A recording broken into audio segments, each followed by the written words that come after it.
Hey guys, it's me Ryan K again, back for the next episode of producing a trance track from scratch. In the last episode, we looked about how to produce a template, choose a reference track, and generally sorting out the FL Studios before we actually start the track. Today, we're going to be looking at how we produce kick and bass, mix them in a bit, mainly look at the sub bass. If we get enough time, we'll have a look at the mid bass. So without further ado guys, let's go.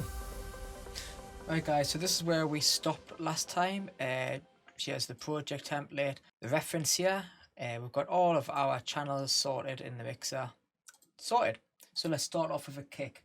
Okay, so when I'm looking for a kick, it depends completely on the track. Again, it depends if you're looking for a progressive track, if you're looking for a side track, whatever. Normally, you don't want the kick tail to be too long. So out of simplicity, I've picked 3 different kicks, have different characteristics. So let's have a listen. So here's the first one. Next one. Last one. Right. So if we look, all the different waveforms of the kick are fairly different actually. So that one's a lot shorter, that one's a lot longer, the first one's in the middle. Now what I'm going to use here is I'm going to use the first one, okay, because the waveform, the tone of the kick sounds about right as well. The waveform is about the right length. You don't want it to go over too much into here, the offbeat, because it's going to interfere with the bass. So I'm going to go with this one. This one would be nice if you had a really quick snappy bass line, and this one is a bit of a big room type kick. Not very nice at all actually. Okay, so I'm going to get rid of the other 2 kicks. And we've got our kick here. So 4 to the floor, as always, most dance music, apart from my drum bass and that. We've got our kicks down here. It's 4 to the floor. And I'm going to have our project set at 140. Usually uplift trans between 136 to 140. More commonly 138 to 140. Doesn't make too much of a difference, but I'm going to keep it at 140 this time. So we have our kick on the sequencer. I have routed it to the first mixer channel. Okay, so as I mentioned last time, it goes through the kick mixer here to the kick bus, and then the kick bus goes to the master. This allows us to use 2 different kicks at the same time and mix them and then process them together. What I'm going to do is going to put down about 8 bars loop just to get it down into the mix, into the playlist. Now I'm going to process my kicks. I'm going to put it in mono to begin with. Okay, so I've got some plugins on here already now. So I've got Fab Filter, I've got it in, I've also got it turned to mono, so the mono version of the plugin. Now this is going to make sure the kick is in mono, because I want the kick to be down the center of the mix. I don't want to be too wide, I want to keep it right down the center. Can also do this by changing the separation here in FL Studios. Okay, so you can change it to merge, which is more mono, and then you can separate it, which would be more stereo. At the moment, if we look at the waveform, I don't really need to change much about the kick actually. You got a lot of great process kicks, especially in the Dave Parkinson pack, especially in the NAPP pack as well. That's a good one. I'll link that down below actually. With these kicks already processed, you can layer them up, but today we'll keep that kick as it is. Now, moving on to something important, which I use all of my kicks, I've added an LFO tool. Now, what we're going to do, if we press the scope button, it's going to show the waveform of the kick. Again, you can see the transients of the kick at the start and the bass round here. Now, I want the sub bass, the offbeat bass, to go here. But what we're going to do is shape the kick so a lot of that tail, what I mean by tail, is the end of the kick, so the release of the kick, to tail off quicker. So let's have a listen.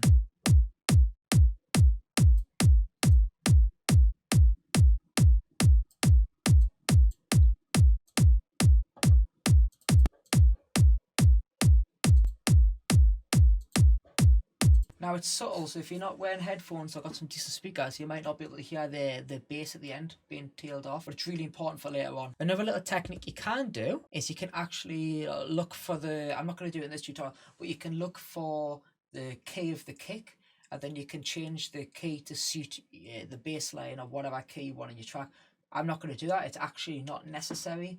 A lot of people don't even notice this, the general list. So today we're just not going to, we're going to keep the kick as it is. Okay, great. So we've got the kick. No more processing. Don't need any more than that. You can, if you want, add a little bit more, add a bit of distortion, but that's okay with me for the moment. Might come back to it later. Okay, so let's move on to the sub bass. So I've added a little MIDI rhythm into the sub bass.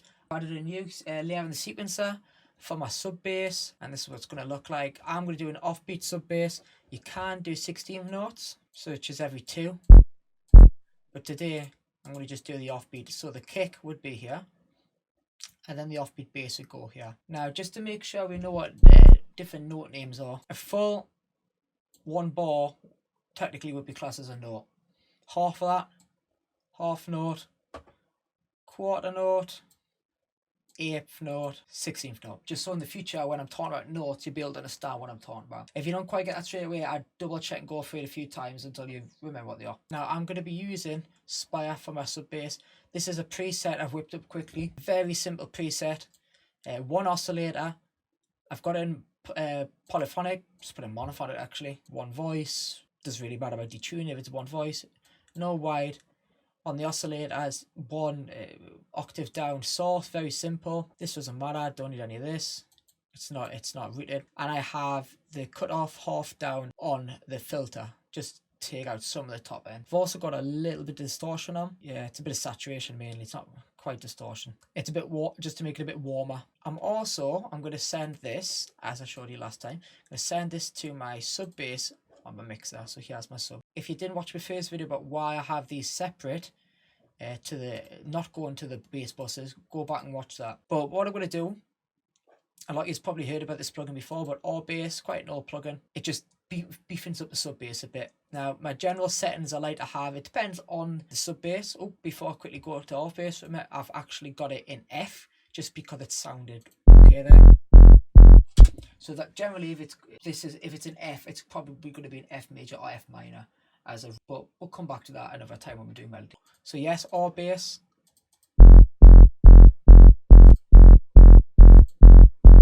You can tell it really tightens up the low end.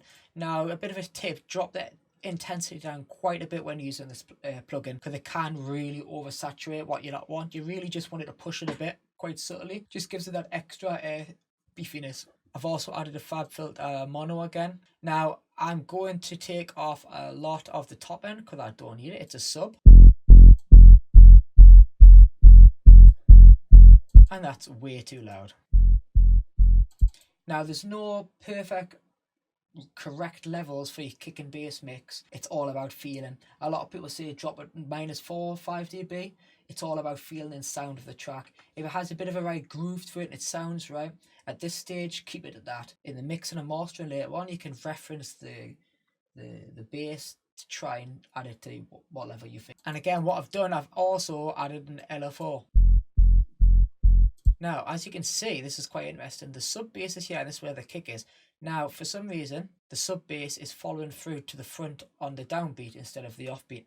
So what we're going to do is get rid of this to make sure it has no effect on the kick. And also try and tidy the start of it here, so when the kick comes in, the sub bass comes in. So what I'm going to quickly do that, I'm going to put it down here on my playlist. And then we're going to have a little listen and adjust the LF4 on the sub bass or the kick until it gets the right groove.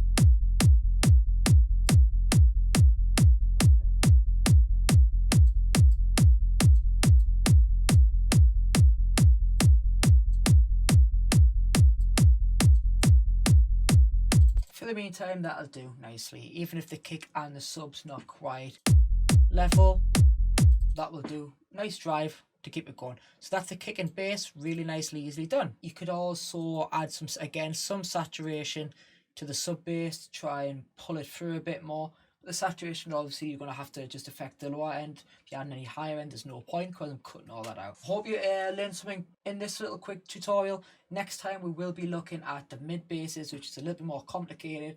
There's a lot more different elements, a lot more variables that can go on. And hopefully, if you did enjoy the video, could you please drop a like and subscribe to the channel, because I'm going to be here for the long haul. So see you later, guys. Thanks for tuning in.